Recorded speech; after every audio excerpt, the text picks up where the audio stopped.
करवा के गेटवा धइले कौन दुल्हा खाड़ा हो, पूछली आपन सासू।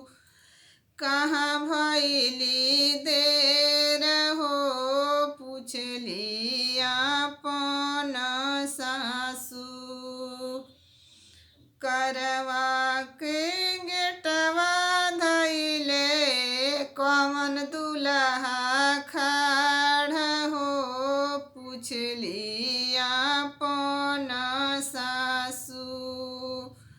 कहाँ भइली देर हो, पूछली आपन सासू। हमरिया घरवा सासू अम्मा लोग बहुत हो, चुमत परी छतक। भइली एतना देरी हो, चुमत परी छतक। भइली एतना देरी हो, चुमत परी छतक। करवा के गेटवा धइले कौन दुल्हा खाड़ा हो, पूछली आपन सरहज। कहाँ भइली देर हो, पूछली आपन सरहज। कहाँ भइली देर हो, पूछली आपन सरहज। हमरिया घरवा सरहज भाभी लोग बहुत हो, चुमत परी छतक। भइली एतना देरी हो, चुमत परी छतक। भइली एतना देरी हो, चुमत परी छतक।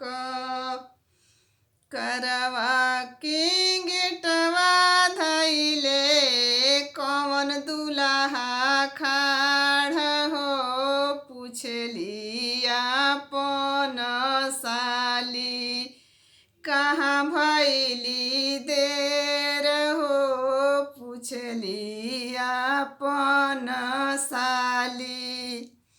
कहाँ भइली देर हो, पूछली आपन साली। हमरिया घरवा साली दीदी लोग बहुत हो, चुमत परी छतक। भइली एतना देरी हो, चुमत परी छतक। भइली एतना देरी हो, चुमत परी छतक। भइली एतना देरी हो, चुमत परी छतक। भइली एतना देरी हो, चुमत परी छतक।